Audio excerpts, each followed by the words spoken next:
Hey everyone. Before we dive into today's story, don't forget to hit that like button, subscribe, and drop a comment letting me know where you're watching from and what time it is there. It really helps YouTube recommend more stories like this one to you. Alright, let's jump right in. The first time the mirror moved on its own, I told myself I was tired. It was early October, cold enough at night to see my breath inside the house, and the wind outside was screaming like it was alive. I just brushed my teeth, leaned in to spit, and when I looked up, the reflection wasn't right. It lagged, not by much. A split second, but enough to make me freeze. I stared, blinked, tilted my head. The reflection caught up instantly like nothing had happened. I stood there for a full minute, just breathing and watching.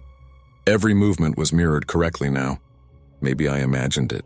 Maybe it was the lighting or the fog from the hot water, or maybe I really needed sleep.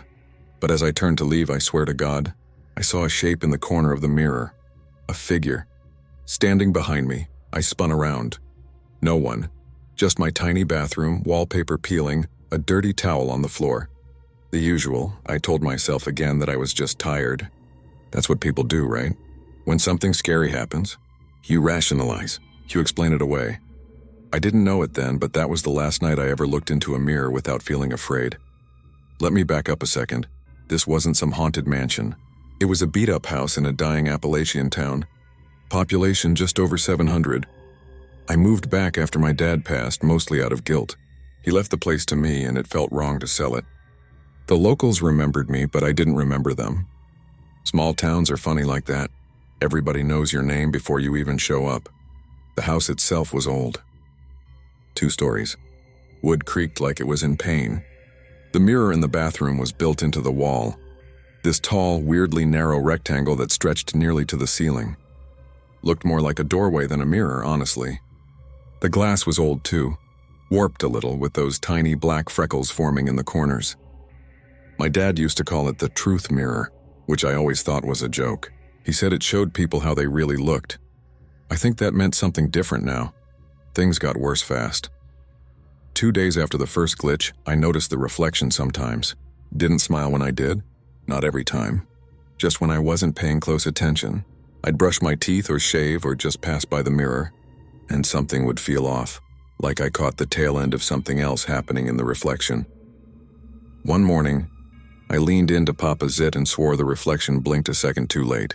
That same day, I taped a sticky note to the mirror. You moved. I saw you. Just to see what would happen. The next morning, the sticky note was gone. I thought maybe it had fallen. I checked the floor, the sink, the trash. Nothing. I checked my phone camera, thinking maybe I'd catch something on video. I stood in front of the mirror and recorded myself making faces, moving suddenly, talking to it like an idiot. Playback showed exactly what you'd expect. Me, looking tired and crazy. But that night, when I came home from the grocery store, there was a sticky note on the outside of the bathroom door. So did you. I didn't sleep that night. I locked the bathroom door, sat in bed with a baseball bat, and kept the lights on like a coward. I didn't have any friends nearby. No family left. I could have left, I should have, but I told myself it was just a prank. A break-in, maybe. Someone screwing with me. But every time I tried to make sense of it, something deep in my chest went cold. It felt personal. Not random. Not just creepy. It was like I'd been noticed, seen. Noticed in a way that doesn't let you go. Over the next week, it escalated. I stopped using the bathroom mirror completely. Brushed my teeth in the kitchen sink. But even when I avoided it, the feeling was still there. That thick, oppressive watching, like being underwater and knowing something's circling below you. One night I woke up and found the bathroom door wide open. I know I closed it. I locked it. The mirror light was on. That soft yellow glow spilling down the hall. There was something written on the mirror in the condensation. Let's trade. My breath caught. I couldn't move. The house was dead silent, but it felt like it was listening. I backed away, shut my bedroom door, locked it. I didn't sleep. The next morning, the condensation was gone and the mirror was clean.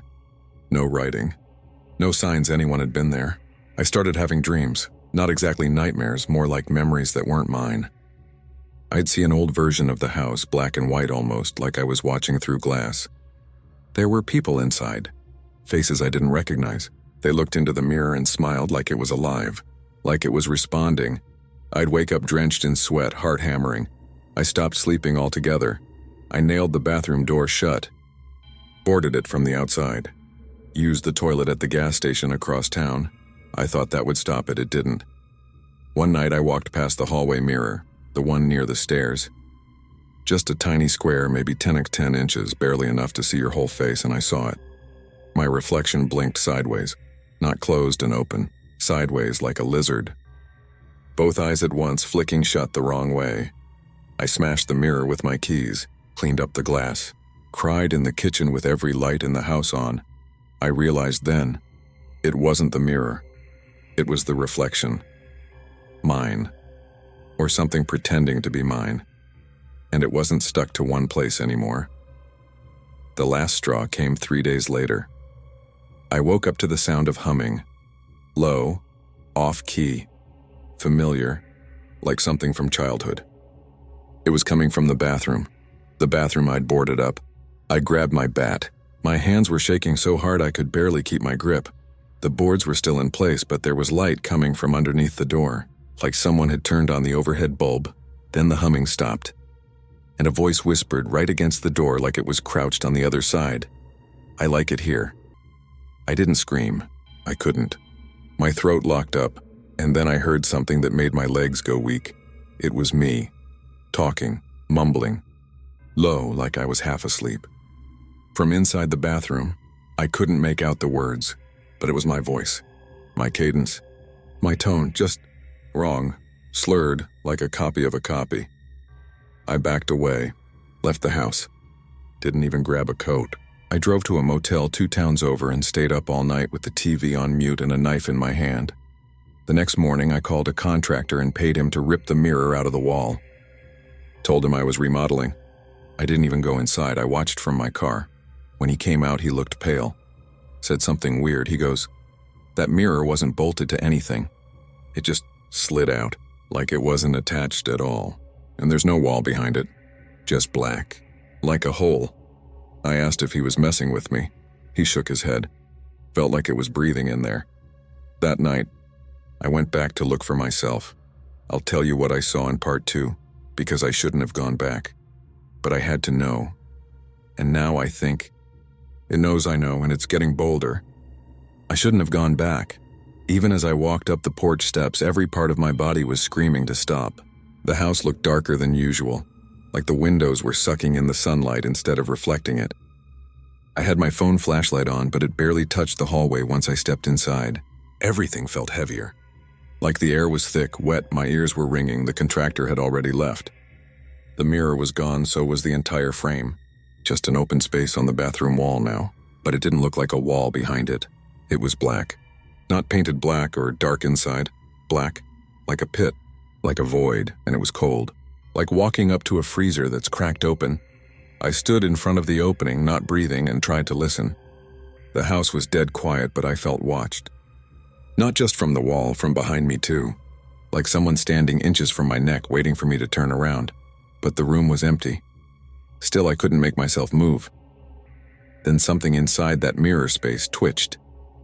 I saw it not clearly, just the faintest movement in the dark, like someone shifting their weight.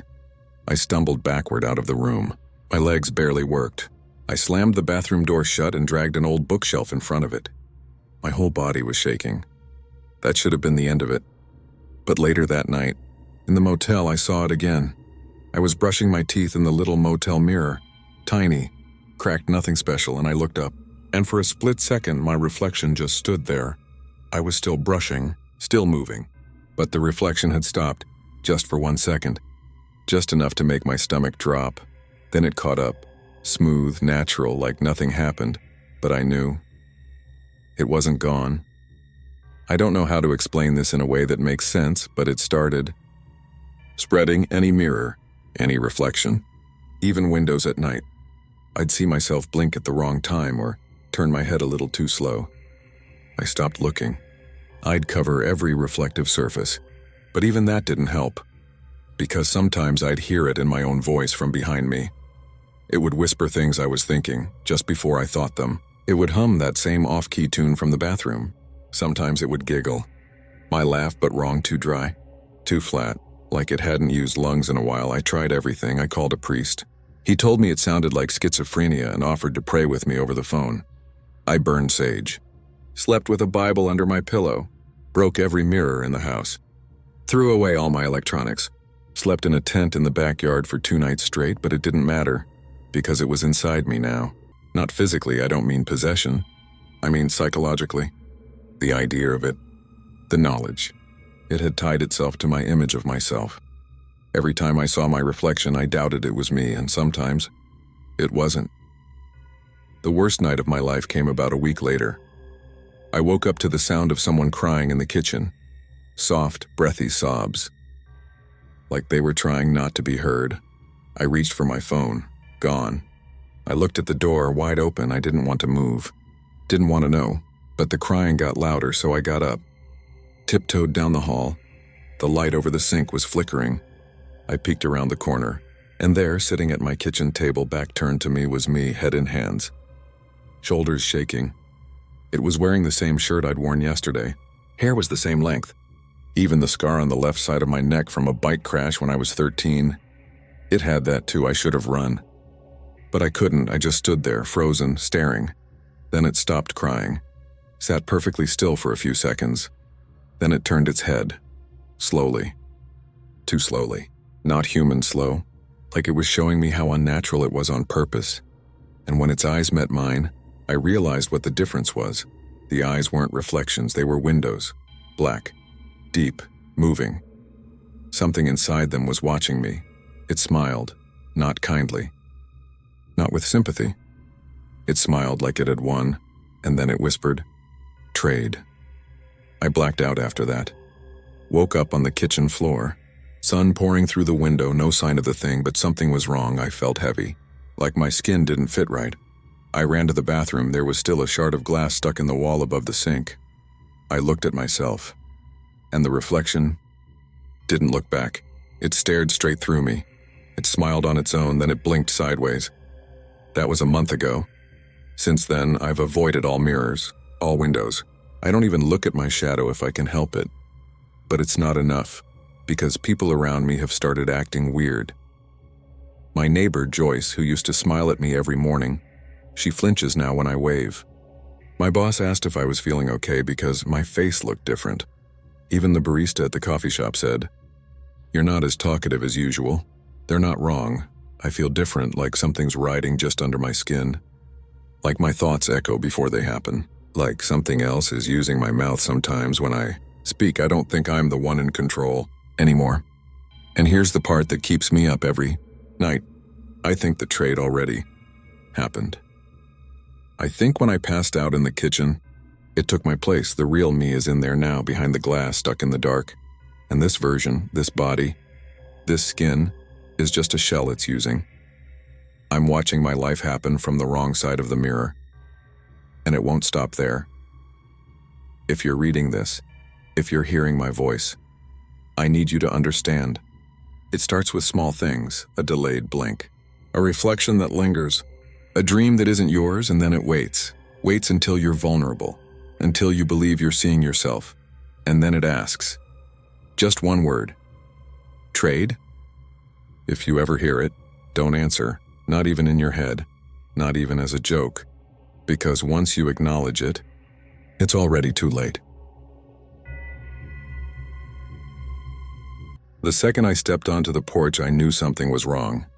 Not in a dramatic horror movie way, just this subtle, deep in your stomach kind of wrong. Like your body picks up on something your brain hasn't caught up with yet. The place looked normal enough.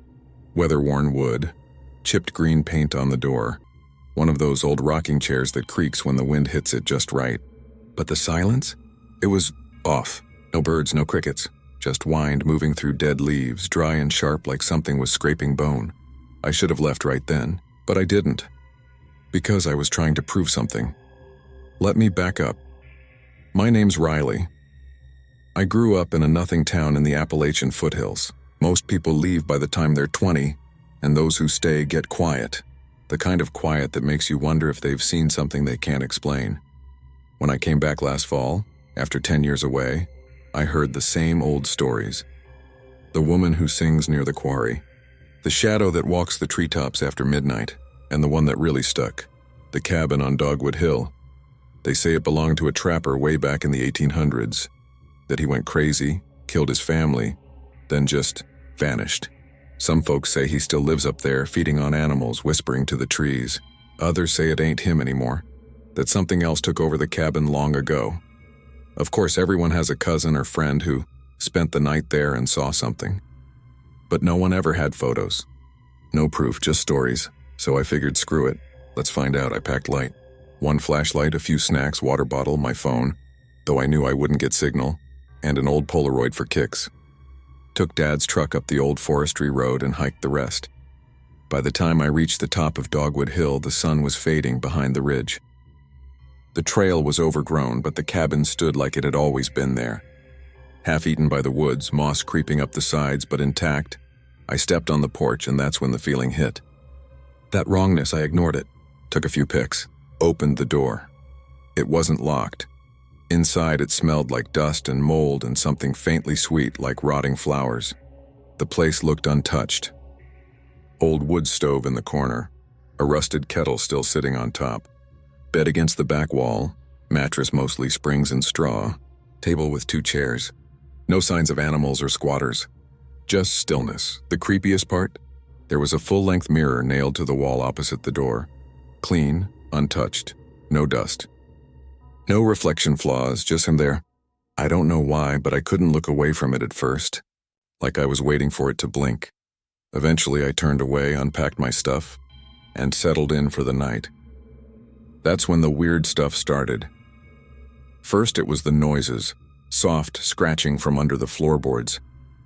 Not rats, too slow, rhythmic like fingertips. Then came the cold. I had my jacket on, but my breath turned visible. The air felt wet like I was standing in a cave. I checked the windows, shut. No wind, no holes. It didn't make sense.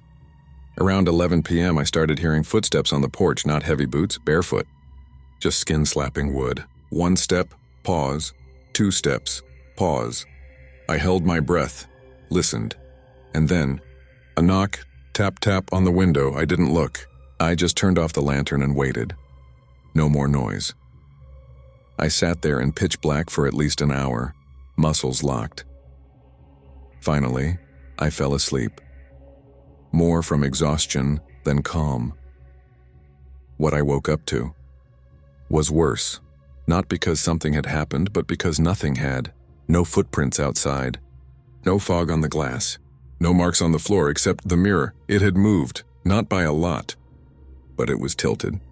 Just enough to show the edge of the bed from where I was laying, and on the mirror's surface, smeared into the glass with what looked like a fingerprint, were 3 letters, STP. I stared at that for a long time. Did I write it? Sleepwalking? Was it already there? I snapped a photo. The Polaroid developed just like the others, but the mirror in the photo was clean. Nothing written. No smudge, no letters. I took another picture. Same thing. Then I looked up at the mirror again, and now the smudge was gone. That's when I decided to leave. I started packing my stuff, heart pounding. Didn't care if I looked stupid. I just wanted to be off that hill before nightfall. But as I opened the door to step outside, the trees had moved. I'm not kidding. The path I came up, gone, just solid forest now. Dense and tangled, no trail, no break in the trees. It was like the woods had swallowed it. That's when it hit me. I wasn't supposed to leave. At least not yet. And the cabin wasn't done with me. The trees were wrong. Not just that they'd closed the trail, I mean wrong. Bigger than they were when I came up. Taller, twisted almost. Branches like arms reaching across the sky. They didn't sway with the wind anymore. They just watched. I turned back toward the cabin, heart hammering. Maybe there was another path down. Maybe my brain was messing with me. Maybe if I just waited until morning. That's when I saw the mirror again. It had moved again. Now it was facing the doorway directly, like it wanted me to look. And this time, there was something standing in it. At first, I thought it was me. I mean, it looked like me. Same clothes, same build, but it wasn't doing what I was doing. It was just standing still. hands at its sides, head tilted slightly like it was listening to something I couldn't hear. I waved my hand slowly. Nothing. It didn't move, didn't blink, didn't even breathe. Just stared straight, head, at me. I backed away and turned the mirror around to face the wall. I didn't even want it in the corner of my eye. That's when I noticed something even worse. The mirror wasn't nailed to the wall anymore. There were no brackets. No screws, just resting there, like it had been waiting to be moved. I didn't sleep that night. I kept the lantern on and sat by the door with the flashlight in one hand and my pocket knife in the other. Not that either would have helped. The noises started around 2 a.m., footsteps again, circling the cabin this time, then breathing, heavy, right against the wooden slats of the wall. I stayed frozen. Then, behind me, this soft scraping sound, like something being dragged. I turned. The mirror had fallen flat on the floor, but instead of showing the ceiling, it was still showing me, standing by the door. I was staring into it in real time. Only, I wasn't because I was facing away. I turned around, my real body. Nothing there. Turned back to the mirror. Now the version of me in the glass was smiling. At some point I must have blacked out because when I opened my eyes again it was morning. Fog outside. Pale light spilling through the slats. The mirror was back on the wall perfectly upright and I was laying in the bed. Still dressed. Still alone. But something in me felt different. Like a part of me had gotten knocked loose. I couldn't remember falling asleep. Couldn't remember anything after seeing that smile. And the worst part? My phone was on the table, plugged in, charging. I never brought a charger. I picked it up, hands trembling, no new messages, no notifications. But one photo in the camera roll that wasn't there before. It was a picture of me sleeping in the bed taken from the corner of the room, taken from a height. Like someone had been standing over me. I ran outside. Didn't care about my gear. Just booked it straight into the trees. Didn't matter there was no trail. I plowed through thorns, brush, mud. Branches scraped my face. Roots nearly snapped my ankles, and then, suddenly I was back on the road just like that. The woods behind me looked normal again. Still dense, but natural. I looked back up the hill. No sign of the cabin. Gone. Like it had never been there. I drove straight home. Didn't look in the rearview mirror once. That first night back, I took a shower with the lights off. Covered the mirror in the bathroom. Couldn't even bring myself to look at my phone screen for long. And for a few days. Nothing happened. I almost convinced myself I imagined it. Sleep deprivation, nerves, whatever. But then things started showing up in my apartment. Tiny things. First, an old key. Rusted, old-fashioned, left on my kitchen counter. Then a dried-up sprig of dogwood on my pillow. And then, a photo. Of me, standing on the porch of the cabin. Only I don't remember it being taken. And worse, in the photo my reflection in the window behind me is smiling, even though I'm not. I tried throwing everything out, burned the photo, flushed the flower, threw the key down a storm drain, didn't matter. The next night the key was back on my counter. And now I hear the footsteps again, not outside, inside, slow, deliberate. Usually when I'm just drifting off. Sometimes I hear humming, too. Low, off-key, familiar. Once I woke up to find my bedroom mirror had been cleaned. Wiped spotless, and in the corner, 3 faint letters scratched into the glass. STP. I looked it up, tried to figure out what it meant. Closest thing I found, some folks say it's old slang out here. Appalachian folklore. STP. Stay. Trade. Possess. Stay in the cabin. Trade places. Be possessed. I don't know if that's real, or if my brain is just breaking down, but I haven't been the same since. I flinch at my own reflection. Feel like I'm slightly out of sync. People say I act different, that I talk weird now. My voice sounds off on video, hollow, wrong, and sometimes when I pass a mirror, my reflection keeps walking after I stop. I think I brought something back from Dogwood Hill, or maybe it brought me back and left the other one behind, the one that was smiling, the one that's still in the cabin, still waiting. The first time I heard the whisper, I was standing under the old train bridge outside Elkins, trying to catch my breath. It was cold. Late October, leaves crunching underfoot, the trees naked and reaching up like bones. I was halfway through a jog, trying to clear my head after another sleepless night. I shouldn't have stopped under the bridge. Everybody local knows better, but I did, and something whispered my name right in my ear, not loudly. Not spooky at first, just soft. Ben, like a breeze forming a word. I spun around, heart jumping. Nothing but trees and mist. No wind, no birds. Just silence and the buzz of my earbuds still dangling from my collar. I laughed it off, told myself it was my imagination. Stress, too much coffee. Too many late nights on Reddit reading about cryptids and conspiracy forums. But something about the way it said my name. It wasn't curious, it was familiar, like it already knew me. Growing up in Elkins, you hear stories everyone's uncle saw Mothman, or their cousin's ex-boyfriend's dad. Mine was my grandpa. He used to sit on the porch and smoke these hand-rolled cigarettes, telling me about the time he saw two red eyes hovering above the cornfield, flinking real slow. I always thought he was messing with me, he'd say. Mothman ain't evil, he's just watching. Warning us, I didn't believe in any of it, not until that whisper. That night, I couldn't sleep. I kept thinking about the way it sounded, the way my skin went ice cold after hearing it. I kept checking my window, my hallway, the corners of my ceiling like something might be clinging to them just outside my line of sight. At 2:13 a.m., I swear I heard tapping on my roof. 3 slow taps. Then silence. I didn't go outside, not even to check. The next day, I went back to the bridge. I don't know why.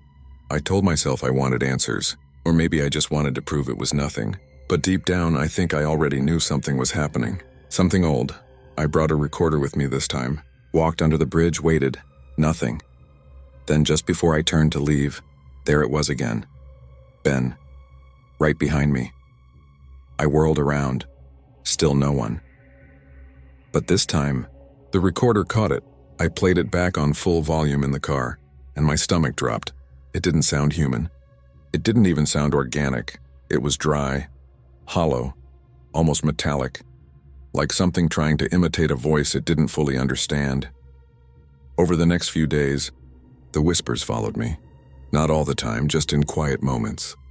When I was alone, folding laundry, showering, driving at night, always soft. Always my name, once it said. You looked up. I stopped driving and pulled over. Just sat there with my hands shaking. Because it was right, I had looked up. When I heard it under the bridge, somehow it knew, and it liked it. Things escalated fast. Lights flickered in my apartment every night. I started seeing red glints and reflections, TV screens, windows, even my phone camera when I turned it on by accident. Always 2 dots. Always watching. People noticed I was off. My boss asked if I was sick. My best friend Joel said I was jumpy. Kept looking over my shoulder mid-conversation. I lied. Told them I was fine, but the truth is, I started to feel like my head wasn't mine anymore, like something was climbing in behind my thoughts. Then came the dreams. I'd be standing in a field at night, train tracks cutting through it. I could hear metal groaning, trees bending. The sound of wings, huge wings, beating in the dark. I'd look up and see a shape, massive, shadowed, eyes like coals glowing in fog. Then I'd wake up screaming, covered in sweat with the sound of the whisper still ringing in my ears. You saw me. 3 days ago, Joel offered to go with me back to the bridge. Said maybe if we went together it'd stop, or maybe he just wanted to prove I was losing it. We went at sunset. Nothing happened for the first 15 minutes, then everything went silent, no cars, no bugs, no wind, just dead, heavy silence. Then Joel pointed up. There was something perched on the edge of the bridge. Huge, hunched, wings tucked around it like a bat, blacker than the sky, and those eyes, 2 burning red dots. Watching. Joel froze. I froze. Then the whisper came again, louder than before, like it was inside our heads, don't speak, and Joel collapsed, just dropped to his knees like a puppet with cut strings. Eyes rolled back, foam at the edges of his mouth. I dragged him to the car, barely breathing, and drove straight to the ER. They said seizure. No cause, no history, no answers. He hasn't woken up since. Now it's just me. And the whispers haven't stopped. They're louder, clearer, and they're not just saying my name anymore. They're telling me things I shouldn't know. Things about other people, Their fears, their secrets, and worse, things that haven't happened yet. Last night I whispered something back. I don't know why. I just said, "What do you want?" And for the first time, the whisper responded with a different word, wings. The first time I heard the whisper, I was standing under the old train bridge outside Elkins, trying to catch my breath. It was cold. Late October, leaves crunching underfoot, the trees naked and reaching up like bones. I was halfway through a jog, trying to clear my head after another sleepless night. I shouldn't have stopped under the bridge. Everybody local knows better, but I did, and something whispered my name right in my ear, not loudly. Not spooky at first, just soft, Ben, like a breeze forming a word. I spun around, heart jumping. Nothing but trees and mist. No wind, no birds, just silence and the buzz of my earbuds still dangling from my collar. I laughed it off, told myself it was my imagination. Stress, too much coffee. Too many late nights on Reddit reading about cryptids and conspiracy forums. But something about the way it said my name. It wasn't curious, it was familiar, like it already knew me. Growing up in Elkins, you hear stories everyone's uncle saw Mothman, or their cousin's ex-boyfriend's dad. Mine was my grandpa. He used to sit on the porch and smoke these hand-rolled cigarettes, telling me about the time he saw two red eyes hovering above the cornfield, flinking real slow. I always thought he was messing with me, he'd say. Mothman ain't evil, he's just watching. Warning us, I didn't believe in any of it, not until that whisper. That night, I couldn't sleep. I kept thinking about the way it sounded, the way my skin went ice cold after hearing it. I kept checking my window, my hallway, the corners of my ceiling like something might be clinging to them just outside my line of sight. At 2:13 a.m., I swear I heard tapping on my roof. 3 slow taps. Then silence. I didn't go outside, not even to check. The next day, I went back to the bridge. I don't know why. I told myself I wanted answers, or maybe I just wanted to prove it was nothing. But deep down, I think I already knew something was happening. Something old. I brought a recorder with me this time. Walked under the bridge, waited. Nothing. Then just before I turned to leave, there it was again. Ben. Right behind me. I whirled around. Still no one. But this time, the recorder caught it. I played it back on full volume in the car, and my stomach dropped. It didn't sound human. It didn't even sound organic. It was dry, hollow, almost metallic, like something trying to imitate a voice it didn't fully understand. Over the next few days, the whispers followed me. Not all the time, just in quiet moments. When I was alone, folding laundry, showering, driving at night, always soft. Always my name, once it said. You looked up. I stopped driving and pulled over. Just sat there with my hands shaking. Because it was right, I had looked up. When I heard it under the bridge, somehow it knew, and it liked it. Things escalated fast. Lights flickered in my apartment every night. I started seeing red glints and reflections, TV screens, windows, even my phone camera when I turned it on by accident. Always 2 dots. Always watching. People noticed I was off. My boss asked if I was sick. My best friend Joel said I was jumpy. Kept looking over my shoulder mid-conversation. I lied. Told them I was fine, but the truth is, I started to feel like my head wasn't mine anymore, like something was climbing in behind my thoughts. Then came the dreams. I'd be standing in a field at night, train tracks cutting through it. I could hear metal groaning, trees bending. The sound of wings, huge wings, beating in the dark. I'd look up and see a shape, massive, shadowed, eyes like coals glowing in fog. Then I'd wake up screaming, covered in sweat with the sound of the whisper still ringing in my ears. You saw me. 3 days ago, Joel offered to go with me back to the bridge. Said maybe if we went together it'd stop, or maybe he just wanted to prove I was losing it. We went at sunset. Nothing happened for the first 15 minutes. Then, everything went silent, no cars, no bugs, no wind, just dead, heavy silence. Then Joel pointed up. There was something perched on the edge of the bridge. Huge, hunched, wings tucked around it like a bat, blacker than the sky, and those eyes, 2 burning red dots. Watching. Joel froze. I froze. Then the whisper came again, louder than before, like it was inside our heads, "Don't speak," and Joel collapsed. just dropped to his knees like a puppet with cut strings.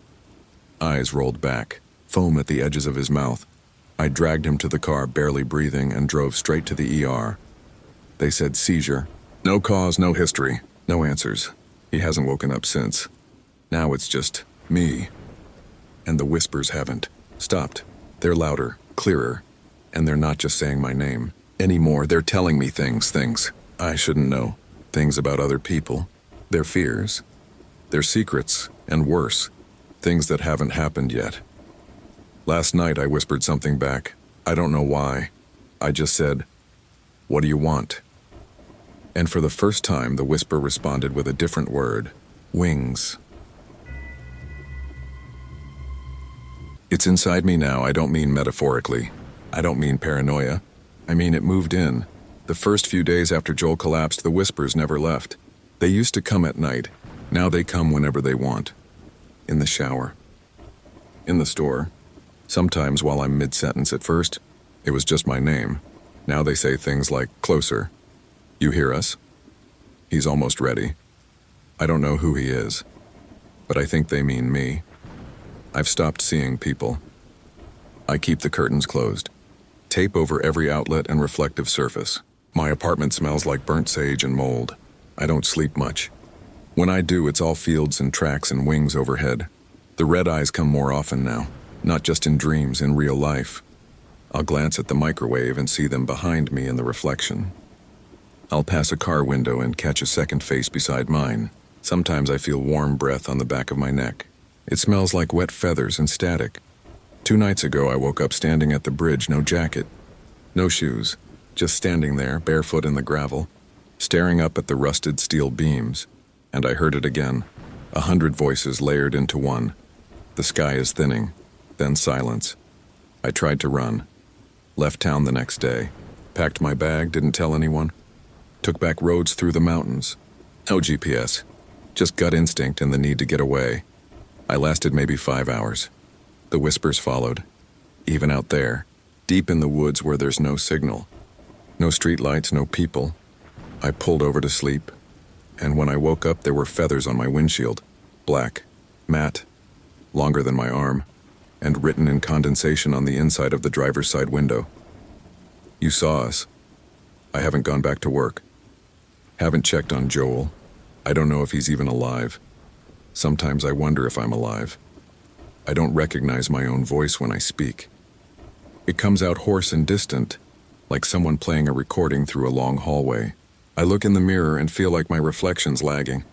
Not dramatically, just by a second, but enough to make me question if it's me anymore. I started hearing wings, not whispering anymore. Wings. Huge. Heavy. Rustling above my roof late at night. Like tarp flapping in a hurricane. Once I worked up the courage to go outside. Just to look, the sky was clear, stars sharp and cold, no wind. But then I saw it, perched on the cell tower at the edge of town, not moving, watching. Its wings were folded, but even then it was easily twice the height of the structure. Its red eyes blinked, not together, separately. One, then the other, slow, deliberate, and then my phone lit up in my pocket, a new voice, message, but it was empty, just white noise until the very end. When I heard it, my voice whispering, "I'm almost ready." That was last night, and now tonight. I think it's coming. Everything's been shaking. The lights dim and flicker every few minutes. My ears won't stop ringing. My thoughts echo before I even say them out loud. I looked in the mirror an hour ago and my eyes were bleeding, but only in the reflection. I keep hearing a distant hum, a low-frequency pull, like something enormous is circling overhead, waiting for me to accept it, and maybe I have. Maybe that's the worst part, because I don't feel afraid anymore. I feel hollow, like something's been scooping me out slowly and now I'm finally light enough to lift. I'm not hungry, I'm not tired, I'm not Ben anymore, not fully. They're whispering again now, all around me, through the vents, the walls.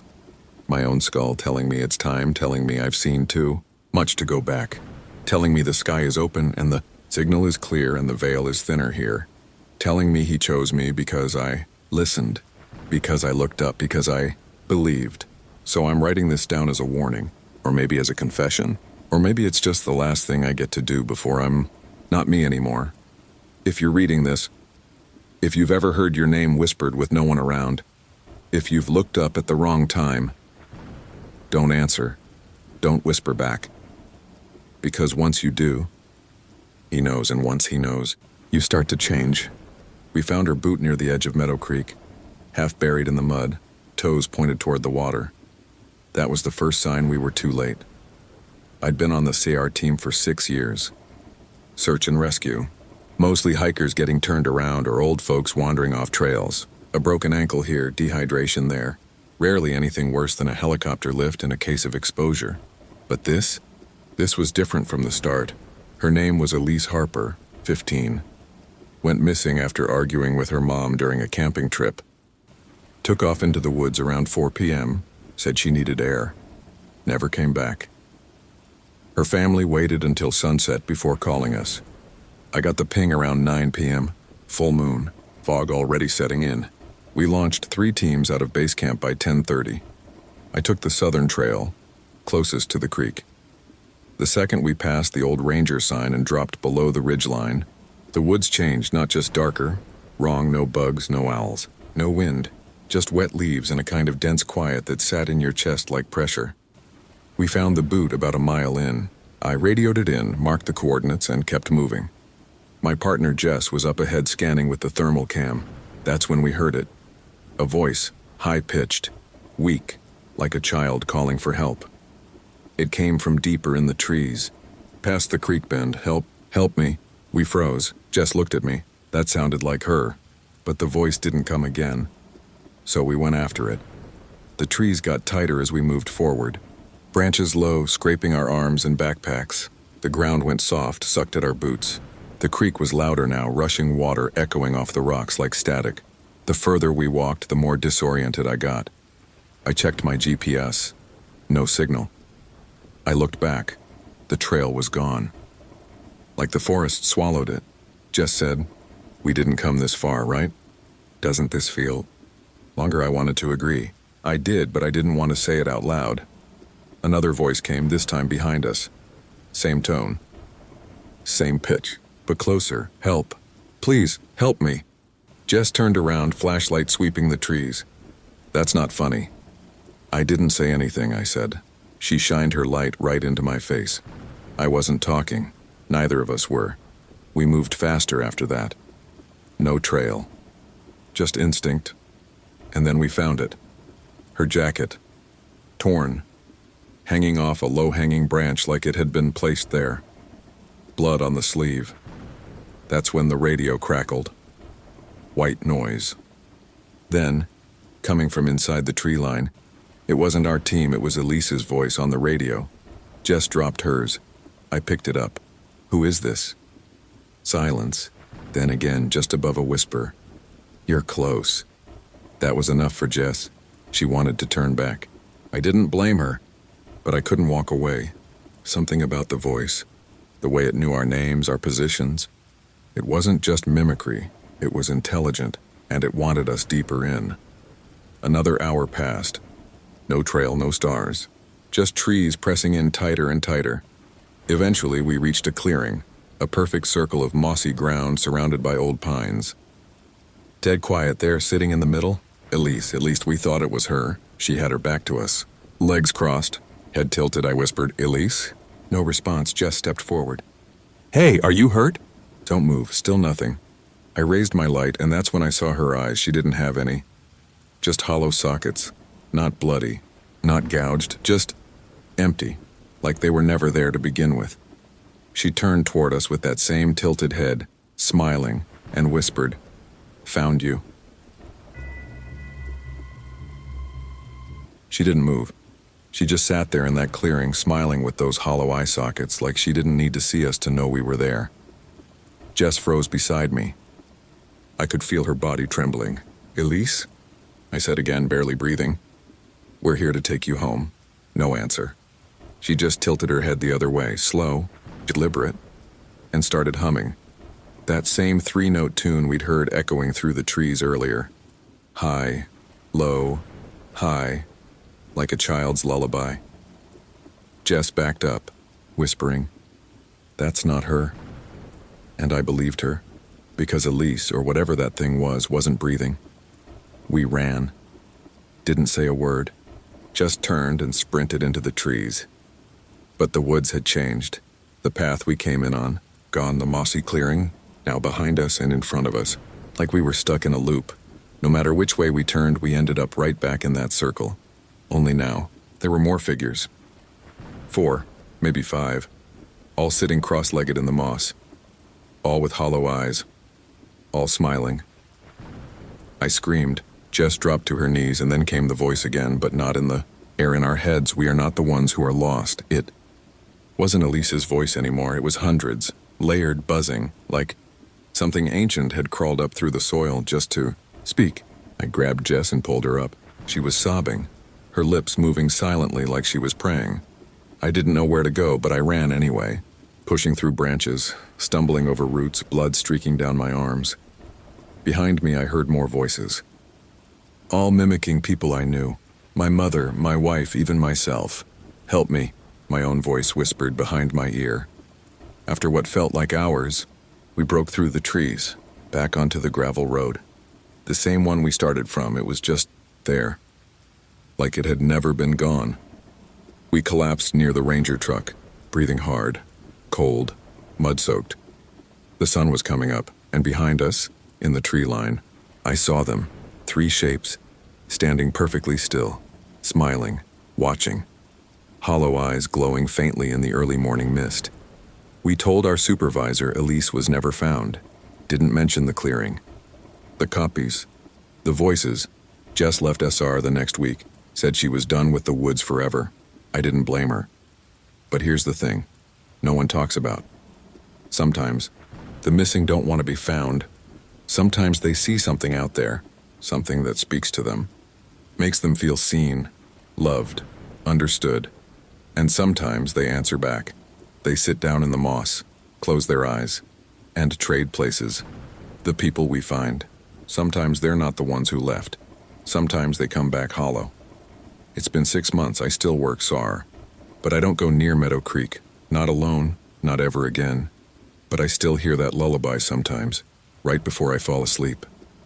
High, low, and when I look out my window at night toward the trees at the edge of my property, sometimes I see someone standing there, just smiling and waiting. Absolutely. Here is. It started with the humming, low, off-key, childlike. I'd hear it just as I was drifting off to sleep. 3 notes, always the same. Soft, like someone outside my window. The first night I thought it was the wind, or maybe a TV left on in another apartment. But when I opened the window to check, there was no wind, just silence, and the old tree out back, barely visible in the moonlight, bent and dead, like something had pulled it down from above. I moved to Black Hollow 6 weeks ago, rural Appalachian town. Quiet, cheap rent. It was supposed to be temporary, a place to write, reset, get my head right after a brutal divorce. My cousin owned the place and said it hadn't been lived in for years. There was only one warning. Don't go near the tree. I laughed when he said it. Thought it was some folksy superstition. It's a bad tree, he told me. People around here don't talk about it, but they sure as hell avoid it. I thought he was joking. Until I started hearing that humming. A week later, I woke up with rope burns on my hands, not deep, just faint red lines across the palms, like I'd been gripping something rough in my sleep. The same night, I found my front door wide open, and my bare feet were muddy. I live alone. The townspeople avoided me after that. I'd walk into the general store and conversation would die. I asked one of the cashiers about the tree, and she just shook her head and said, "Don't feed it." I asked what that meant. She just whispered, "You'll know." That night, I dreamt of the tree, but not how it looks now, dead and skeletal. It was alive, vibrant, green leaves shivering in the wind. There were people gathered around it, singing something soft. A little girl was standing beneath it, barefoot, humming the tune I kept hearing at night. She looked up at me and smiled. Her eyes were black. Not bruised, empty. Then the tree creaked. I looked up and someone was swinging from one of the branches, but not just swinging. Watching. Face pale. Lips moving like they were trying to speak. I woke up screaming. The next day, I found an old nail stuck in the bark of the tree, rusty long. When I pulled it out, sap started leaking from the hole. But the sap was black, thick like ink, and then I heard it again. But this time, it was closer. I turned around. No one. I went back inside, locked every door, and nailed the window shut. It didn't help. 3 days ago, I found an old journal tucked behind the bedroom wall, stuffed inside a crawl space. Most of it was illegible, but I could read one sentence clearly, repeated over and over on the last few pages. She won't stop humming. Last night, I made the mistake of walking to the tree. I just wanted to see it up close, maybe understand why everyone avoided it. It was colder than it should have been. The air was thick. Still, when I reached it, I felt dizzy. My ears rang. My head spun. Then the humming started again, loud this time. In both ears. I looked up and saw something hanging there, not a body. Not exactly. It was me. Twisting slowly, eyes open, mouth humming. Sure thing. Here's the final half of that story, keeping everything in the same grounded, confessional style. It stays in the realm of psychological folk horror without gore. I don't remember walking back from the tree that night. 1 second it was right in front of me. The next I was standing in my kitchen barefoot, my hands sticky with sap. The clock on the wall said 3:11 a.m. I had been outside for hours. The house felt different. Air heavier, floorboards damp. And the humming hadn't stopped. It was coming from inside now, soft and low, rising through the vents like a breath. I followed it to the living room. The windows were open. The curtains swayed like someone had just passed through. On the coffee table lay the rusty nail I'd pulled from the bark, only it was clean now, bright silver. Wet with something that looked like dew, and carved into the wood beneath it were 3 words. You fed it. I called my cousin the next morning. Told him I was leaving. He went quiet for a long time, then said, "If it's already taken your name, leaving won't help." "What does that mean?" I asked. But he hung up. I packed anyway, threw everything into the truck, slammed the door, turned the key. Nothing. The engine wouldn't even click. When I stepped out, the air was thick with that humming again. It was everywhere. In the trees, in the soil, even in my pulse. And then I saw the rope, thin, frayed, dragging behind my truck like a tail. One end looped into a noose, the other end buried in the dirt leading straight back to the tree.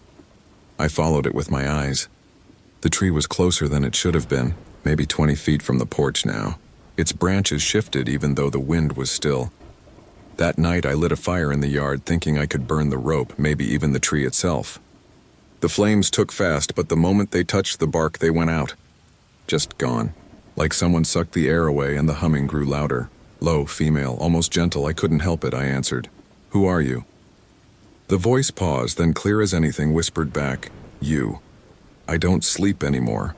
When I close my eyes, I see flashes. Faces hanging from the branches, dozens of them. Mouths open in perfect silence. Each time I wake, there's dirt under my nails, rope fibers on my wrists. I started writing everything down in case I forget who I am. The journal is half full already. The handwriting is getting worse. Letters stretched, uneven. Sometimes it doesn't even look like my handwriting at all. Yesterday morning, I found boot prints in the mud, small, barely bigger than a child's. They led from the tree to my front door and stopped there. That night, someone knocked. 3 times. When I opened the door, no one was there. Just the smell of wet wood and a soft voice humming from somewhere up high. I looked up. There was something new hanging from the tree. A lantern. Inside the glass, something flickered, not flame, not light. A shadow turning slowly, the shape of a person. And then I realized what it was. My reflection. I tried running again. Didn't even pack this time, just took off down the road. Made it maybe 5 miles before the fog rolled in so thick I couldn't see the hood of the truck. When it cleared, the road ended in front of my own driveway. No matter where I drive, I end up back here. The tree's closer again. Its branches scrape the roof at night. Sometimes I hear the rope creak like it's holding weight. Sometimes I hear my own voice outside, humming the tune back to me. It's been raining for 2 days now. The ground is soft, dark breathing, roots pushing up through the mud like fingers. I found another message this morning carved into the porch rail. It remembers who you were. I don't know what that means, but I feel lighter lately. Empty in the best and worst way, like something's getting ready to climb out of me.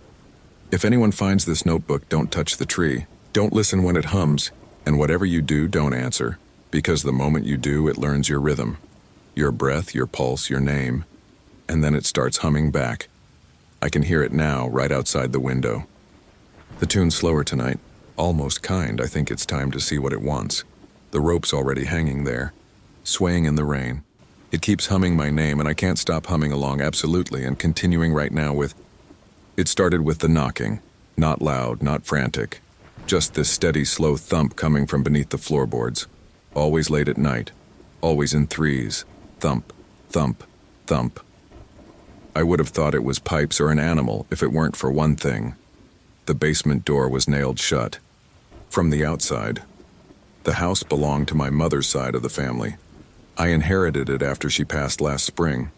A 2-story farmhouse tucked into the hills outside Logan, West Virginia. Remote. Quiet. Too quiet. She never talked much about it. Never took me there growing up. All she ever said was, "It's not a place for kids." After she died, I found the deed buried in a shoebox with one sentence scribbled on the back. "Don't look in the basement." At first, I ignored it. I thought the knocking was my imagination, the old floor settling, mice maybe. It's an ancient house, creaky, drafty. But then the knocking started happening when I wasn't in bed, when I was in the kitchen, or walking through the hallway. And always, coming from the same spot, directly above the basement door. I tried ignoring it. But one night I got fed up. I grabbed a flashlight, went to the basement door, and peeled back the boards. There were 14 nails, all driven in deep. Like whoever sealed it was afraid of what was down there. The wood around the handle was warped, burned even. Like someone once tried to set the whole thing on fire and gave up.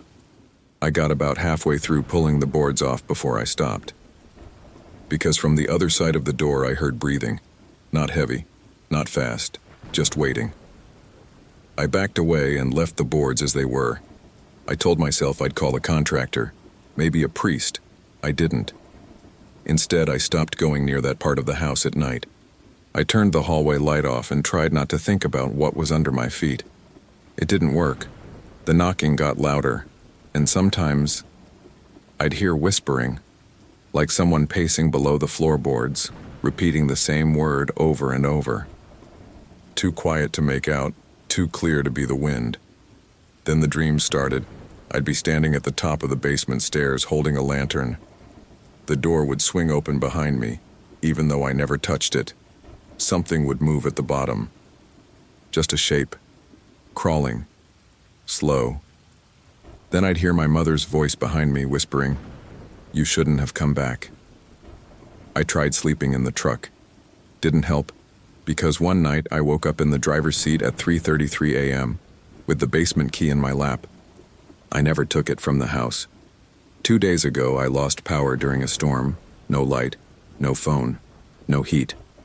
And the knocking started again. Louder than ever, shaking the floorboards.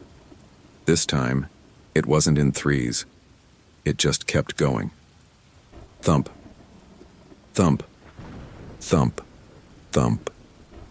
For hours, until I screamed, "What do you want?" And everything stopped. Dead quiet, until the voice whispered back, muffled through the floor, "Come see." I should have left, but the truth is, I needed to know. Last night, I finished pulling the boards off the door. My hands were bleeding. I didn't even care. I just needed it to stop. The handle was cold, the kind of cold that hurts to touch. I opened the door.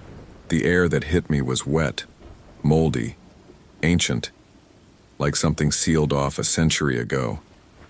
I took one step down, then another, flashlight flickering, wood groaning. I got halfway down the stairs when I saw it. The basement was full of mirrors, dozens, all different sizes, all turned toward the center of the room, and in the middle, a chair facing up toward me. Empty, waiting, continuing now, no pause, no questions. The moment I stepped into the basement, the door slammed shut behind me. I didn't turn around. I couldn't, because every mirror in that room turned toward me on its own. Not fast, not loud, just this slow, dry creak of glass and metal, until they were all aimed directly at where I stood on the bottom stair. 30, 40 mirrors, maybe more, and every single one reflected me except they didn't. In one, I was smiling, even though I wasn't. In another, I was missing my eyes. In a third, I was seated in the chair. Already waiting, I started to shake. My flashlight flickered, then died completely. And in the dark, I heard it, footsteps slow, dragging from the far corner of the basement. They weren't coming toward me, they were circling me, like whatever was down there had been waiting for someone long enough to forget how to walk right. I backed against the wall, breathing fast. My hand brushed something cold. Metal.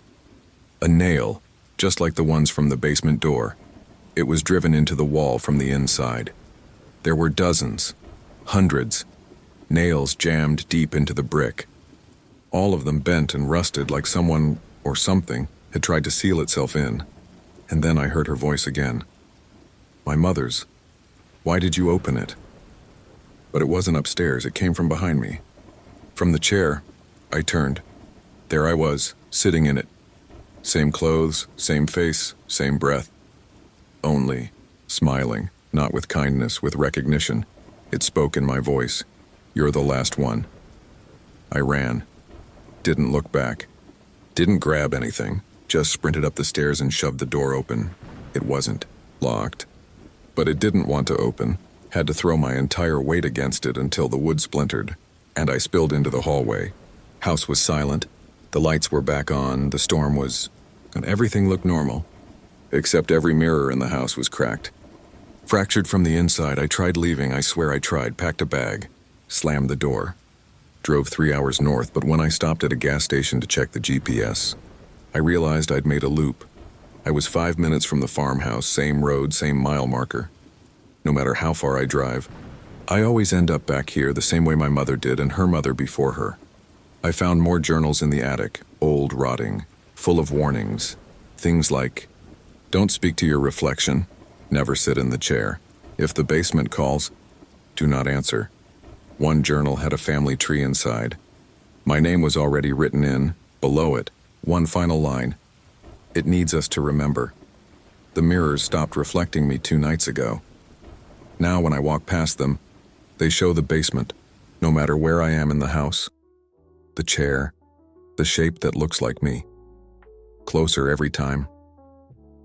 Last night, I woke up in the basement standing, the chair directly in front of me empty, and in all the mirrors, I was already sitting. So here's what I think, whatever's down there, it's not just haunting the house, it is the house, it wears us, one at a time, uses our voices, our faces, our names. That's why the basement was sealed. Not to keep something out, but to keep something in, and I let it out. Doesn't knock anymore. Now it whispers through the pipes. Now it breathes behind the walls. Now it walks the halls at night. I'm in my footsteps, just a beat behind. And every time I pass a mirror, I'm already gone, sure. Here's how the next tale opens.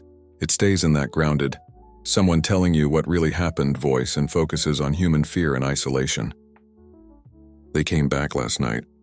The lights. I was sitting on the porch nursing a beer when the tree line started to glow. Soft white at first, then that pale blue that looks almost liquid. I should have gone inside right then, but when you've seen them once, you can't not look. They hovered just above the ridge, perfectly still. No sound, no wind. Just the hum in my chest that always comes before they appear, like the air itself is tightening. The dog started whining. The phone lost signal. And then, same as before, everything went white. When I could see again, it was morning. It's been happening for weeks now. The sheriff calls them marsh lights. Locals call them the Watchers. But the truth is, no one knows what they are. The first night I saw them, I was out hunting with 2 friends, Matt and Carter. We were maybe 6 miles past the main trail near Pine Gap Creek. The forest there runs silent even during the day. At night, it's like being underwater. Around 1 a.m., we noticed the sky brighten behind the ridge, brighter than any moon. Then a sound, low, electric, not quite thunder. The trees lit from the inside out, leaves glowing like glass, and then nothing. Next thing we remember is standing in a clearing we didn't hike to. Rifles gone. Both our watches stopped at 3:17 a.m. Carter swore we'd only blacked out for a few minutes. But when we made it back to camp, the fire was cold and the coffee in the pot had frozen solid. We lost 9 hours. Matt never talked about it again. Moved 2 counties over and won't answer my calls. Carter laughs it off when he's drunk, says, "Maybe we just fell asleep." But he doesn't hunt anymore. I tried reporting it, game and fish. Local paper. Even sent an email to some UFO forums. Got the same reply every time. "You were dreaming." Light refraction. Static discharge, but dreams don't leave burns. And that's what I have. 2 perfectly round marks on my left shoulder, smooth as glass. Always warm. They pulse when the lights come back. Last night was different, though. Usually the lights hover over the ridge and fade. But this time one drifted lower, down toward the treetops, slow and deliberate. It wasn't a beam or spotlight. It was solid, like a sphere of fog holding its own shape, and I swear, something was inside it, a figure, not clear, just an outline. Tall, thin, wrong around the joints. When it moved, the dog bolted under the porch and didn't make a sound. The sphere paused above the creek, maybe 50 yards away. Then, without warning, it blinked out. Darkness. Silence. And in that silence, I heard Carter's voice. Soft. From the trees. "Eli, come look." But Carter's been gone for 2 weeks. I ran inside, locked the doors, pulled the curtains. Didn't sleep. Because every hour or so, that same pale blue glow leaked through the cracks in the blinds, sliding across the floor like a searchlight. And each time, I heard that voice again. Closer. "Eli, come look." When the sun came up, everything looked normal, except for the footprints, bare, human-sized, starting at the edge of the porch and ending halfway across the yard, where the grass was singed in a perfect circle. I followed the footprints. I shouldn't have, but it was like my body moved before my brain caught up. The grass inside the circle was scorched black. The air smelled faintly of ozone and something else. Copper, maybe. Blood. And in the very center of the burn mark, my watch. The one I'd lost the night Carter and I blacked out. Still ticking. Still set to 3:17 a.m. That was 2 nights ago. Since then, everything's changed. I've started hearing static behind every voice on the radio. I see flashes, white flickers at the corners of my vision, even when I close my eyes. And I'm missing time again. Last night, I checked my security cam footage. Between 1:06 and 1:42 a.m., the porch camera showed something. Wrong. It wasn't just the lights, it was me. Standing out in the yard, barefoot, head tilted toward the sky. Not moving, not blinking, just watching the tree line. Then at 1:41, I walked back up the steps. Only, I never unlocked the door, but I woke up in bed clean, no mud. No memory. This morning I called Carter again. This time he picked up. His voice was hoarse. "Lo, you hear them too, don't you?" I didn't know what to say. He kept going. "They don't take you," he said. "Not all at once, then quieter. They come back for the rest later. That's what's happening. I can feel it. Like pieces of me are being pulled through a hole I can't see. My memory's fraying. My voice sounds different on recordings. People at the diner say I look tired, but I haven't eaten in 2 days and don't feel hungry. I went to the doctor. He said my blood pressure was unnaturally stable. His exact words, "You don't seem alive or dead," just paused. Last night I wrote "Don't follow" on my arm with a Sharpie before bed. When I woke up, it was crossed out, and next to it, someone had written, "We missed you." The lights came again. 4 this time, drifting in from the ridge like they were gliding underwater. They surrounded the house, perfectly spaced, and just waited. I didn't run. I didn't hide. I sat on the floor, knees to my chest, and waited too. At 2:17 a.m., my bedroom light flickered once and I heard a voice outside my window. Not Carter this time. Me. It said, "You're almost ready." The cam footage showed me walking to the woods an hour later, but I don't remember that. I don't remember coming back either. I only know because this morning I woke up with dirt under my nails and something metallic in my mouth. I spit it out. A tooth, not mine. I think the lights are copying us. One scan at a time. Each visit takes a piece, a memory, a sound, a piece of skin, a face, until they've got enough. And then they send something back. I don't know how much of me is still me. I don't know if this voice is mine anymore. Sometimes when I speak, it feels like I'm just repeating sounds I heard in a dream. Sometimes the lights flicker inside the house. I'm writing this down now because I'm not sure how many nights I have left before whatever I am isn't me at all. If you're in Pine Gap, if you see the lights, don't go toward them. Don't answer the voice. Don't follow your own reflection into the woods, because once they see you, they start building another you, and it's always smiling. It started the night I pried up the floorboard. Just one. Right in the center of the living room. The dog had been barking at it for days, growling, circling, ears low. I figured it was mice, maybe a squirrel under the foundation. Nothing unusual for a 100-year-old shack sitting on top of old coal veins. But when I pulled the board up, I didn't find rodents. I found a hole. Black, deep, cold, and carved into the dirt wall just inside it, with something sharp and deliberate, were 5 words. "We warned you. Stay out." I moved into the shack 3 weeks ago. Bought it for next to nothing. A remote fixer-upper buried near the tree line outside Winona. No neighbors for miles. The kind of place that makes you feel forgotten on purpose. I was running from something, like most people who end up out here. Fresh divorce. Burned-out job. Thought I could finally breathe. The shack had charm. Stone chimney, rusted stove, old mining equipment left behind like ghosts of another time. Felt honest, heavy with history, real, until that floorboard started knocking. Every night around 3 a.m., not footsteps, not rats, knocking 3 times, always the same. At first I tried to ignore it, didn't work. Then I tried leaving offerings, old superstition from my granddad's stories. A shot of whiskey, a pinch of salt, a strip of rawhide. Left it near the hole. Next morning, everything was gone, except for the salt. That was scattered across the living room in the shape of a hand. I asked around town, kept it vague. Old guy at the feed store told me the shack used to belong to a miner named Lemuel Pike. Worked the underground seams in the 30s. Disappeared one night, never found. Wife claimed he brought something back up with him. People thought she'd gone mad. But others, quiet ones, they just nodded slow and said things like, "Some things you seal up and pray they stay down." The knocking got louder. Then it started during the day. Then I started hearing whispers. Not from the hole, from the walls. Like something had moved in and didn't like being ignored. And the dog? She won't go inside anymore. Just stares at the shack from the tree line and whines. 2 nights ago, I woke up gasping. Felt like dirt was in my throat. My fingernails were packed with soil. My sheets muddy. I checked my phone camera.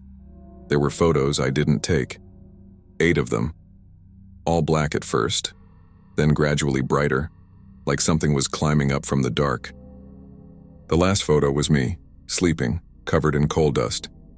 I decided to seal the hole, went to the hardware store, bought concrete, a trowel, gloves. Came home, sat down to eat before getting started, and the floor started breathing. Slow, up and down, like a lung under the house. I dropped my fork, backed away. The hole opened wider. No sound, just the smell of something old, like wet iron, sweat, and something that used to be alive. That night, I didn't sleep. Around 2:46 a.m., the knocking started again. Then a voice whispered from the floor, "You opened it, you dig now," continuing immediately. I don't remember going down into the hole, but I woke up with dirt in my ears and under my fingernails and packed behind my molars, so deep it tasted like rust when I breathed. There were bruises on my knees, gravel embedded in the skin. My boots were clean in the closet. untouched, but my bare feet were cut up like I'd walked through a quarry. I checked the camera again. There was a video this time, only 6 seconds long. It started with a shot of my living room. Still, quiet. Then the floor opened, not like a trapdoor, more like the boards peeled back on their own. And something climbed out, not all at once, just a hand, covered in coal dust, skin pale and tight like it had been buried for decades. And right before the video cut off, it pointed at the camera. I poured the concrete that morning, didn't eat, didn't speak. Just sealed the floor like I was covering a grave. It took 5 bags. The whole time, I could feel it, listening, that pressure in my ears, the whisper behind the bones. As I smoothed the last layer, I swore I heard a voice whisper, "You think this is over?" I haven't slept since. When I close my eyes, I'm underground again. No flashlight, no way back up, just the sound of a pickaxe scraping slowly against stone from somewhere behind me. The house creaks at night now, but not from the wind, from shifting weight, like it's adjusting for something moving just beneath the surface. 3 nights ago, I saw someone standing at the edge of the woods, not a neighbor, no flashlight. No coat, just standing, arms limp, face turned toward the shack. The dog wouldn't bark, wouldn't even growl. She just lay down and looked away. By the time I worked up the nerve to grab a light, the figure was gone. But the footprints in the mud, they went to the shack, not away from it. This morning I found coal dust on the kitchen, table fresh, still warm to the touch, and carved into the concrete where I sealed the hole, just faint enough to miss if you weren't looking, were 4 letters, D.I. Gee, I think Lemuel Pike did bring something back. I think it followed him up from the seams.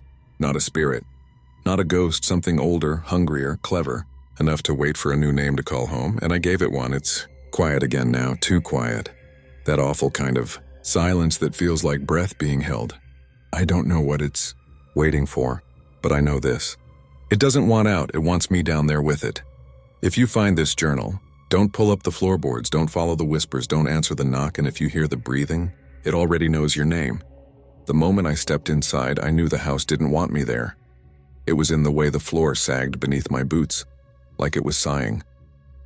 The way the air was just a little too still, like it had been holding its breath since Grandma died. I hadn't been back to the valley in over a decade, but nothing had changed. Same crooked chimney, same sour smell of dried herbs and damp wood, same wallpaper peeling in long curls like skin. It was like time had been waiting, and now that I was back, it could start again. She died 3 weeks ago. Peacefully, they said. In her sleep, alone. I didn't come for the funeral. Didn't have the stomach for it. But the will named me executor, and I didn't have a choice about coming back. The family called the place hers, Grandma's house. But growing up, she always said the same thing. This land was only ever borrowed. I used to think that meant it was hard-earned, that we should respect it. Now I think it meant something else entirely. The first night I stayed, I heard the front door open at 3:09 a.m. Not creak, not shift, open. I sat up in bed, heart pounding, hands cold, but when I checked, the door was locked, deadbolt still in place. But the doormat? It was wet, like muddy boots had just stepped through it, and Grandma's old rocking chair by the window, still swaying. I told myself it was the wind, that I was tired, that my nerves were playing tricks on me. But the second night, the lights flickered just before sunset, and I heard someone walking in the attic, heavy steps, slow, dragging almost. But when I went up, flashlight in hand, there was nothing, just cobwebs, stacked quilts, and the iron ring in the center of the attic floor, the one Grandma always told me never to touch. I almost forgot about that ring until I stepped on it by accident. It was ice cold, like touching metal that's been sitting in snow. That night I had the first dream. I was a little kid again, sitting at the edge of the woods behind the house. Grandma stood beside me holding my hand. "You have to listen," she whispered. "To what?" She didn't answer, but the trees did. They creaked, all of them, in one long groan that sounded almost like a voice. "She wasn't yours to bury." I woke up gasping. My fingers were muddy. My boots were wet. There was dirt in the hallway, like someone had come in from the woods and just kept walking. I followed the trail. It ended at the attic stairs. The iron ring, pulled up, and beside it, carved into the wood with something jagged, was a phrase I'd never heard before. Blood stays. Names rot. That morning I called my aunt, the only family member still in state. She didn't answer. But 10 minutes later she texted one thing: get out before it recognizes you. It's not just a house. It never was. And I don't think Grandma died peacefully. Absolutely. Continuing now. No pause. No questions. I didn't leave. I should have. I knew that. But the house didn't feel like a place you could just walk away from. It felt like the kind of place that keeps something of you. Even if it's just your shadow, your scent, your name written in dust somewhere, the iron ring in the attic. I never touched it again. But every morning it was pulled open, and every night the footsteps came back, slower, closer, crossing the attic, creeping toward the stairs. On the 4th night, I woke up with something in my mouth. At first I thought it was a dream, but when I turned on the lamp and looked in the mirror, I gagged. It was a coin, blackened, old, slick with something foul, stamped with a symbol I didn't recognize, a spiral of roots maybe, or veins. I dropped it. It rolled under the bed. I didn't look for it because I knew it had been put there. Later that morning, I found a note tucked inside Grandma's Bible. It was on the last page, hidden, like a confession, written in her slanted, trembling hand. We were never supposed to live here. The land doesn't take kindly to being owned. I made a promise. I kept it for 67 years, but it wants someone new. If you've read this, you're already in its mouth. That was when I realized the house didn't just remember her, it remembered me, from childhood summers, from muddy shoes and curious fingers and questions I wasn't supposed to ask. Like, why doesn't Grandma have a basement? Or why does she leave food out on the porch on the last Sunday of every month? I thought it was just country superstition, but now I know she was feeding something or bargaining, and I think she stopped, or maybe she just got tired and now the debt's come due. I tried to leave the next morning, packed a bag, got in the truck, keys in the ignition. The engine turned, then died. The radio came on by itself. It was Grandma's voice. Calm, measured, humming. Not a song I recognized, but it made my stomach twist. I looked in the rearview mirror and saw the front door swinging open behind me, and something standing just past the threshold. Not a person, just shape, all shadow and memory. And I swear it was smiling. I ran back inside, locked the doors, like that would matter. That night, I heard someone whispering in the crawlspace. There's no crawlspace in the blueprints, but there's one now, behind the heater. The whispers were close, like someone crouching, knees bent, breathing slow. Pressed my ear to the wall, and I heard my name. Not once, but dozens of times in dozens of voices, all mine. The attic door creaks open on its own now. Every night, the iron ring drags, and the floorboards up there groan like something's pacing. I don't go up anymore. I sleep downstairs, lights on, salt around the bed. It doesn't help, because last night, I woke up to the sound of the front door unlocking and the chair rocking, just like it did that first night. Only this time, there was a voice in it, breathy, familiar. You stayed too long, it said. You know the rules. I don't remember falling asleep, but when I woke up this morning, the attic was sealed shut, nailed from the inside. I'm writing this now, with hands that don't feel like mine anymore. The dirt under my nails is always fresh. My reflection lags behind. And sometimes when I speak, the house echoes first. I think I've taken Grandma's place. I think that's what it wanted, someone to feed it, someone to whisper to it, someone to warn the next one. So if you find this house and you hear the chair rocking and the door's already unlocked, close it fast, because this land, it was never hers, and now it's never letting me go. Yes, and let's close it out strong. The second we stepped into the town, the forest went quiet. Not like, oh, the birds stopped. I mean, dead silent. No wind. No bugs, no leaves crunching underfoot. Just nothing. Like sound had been switched off completely. There were 5 of us. We'd hiked deep into Laurel Ridge, past every marked trail, following a story we weren't supposed to know. About a town that vanished in 1972. No name on maps. No records. Just whispers. Locals said it was cursed, or quarantined, or buried. But we found it, perfectly preserved, and waiting. The streets were still lined with houses. Porches sagging but whole. Windows dirty but unbroken. Even the street signs were legible. Birch Lane, Miller Ave. Everything was too intact, like it had been evacuated overnight. The church steeple was bent at an angle, but the bell inside still hung. No graffiti. No rot.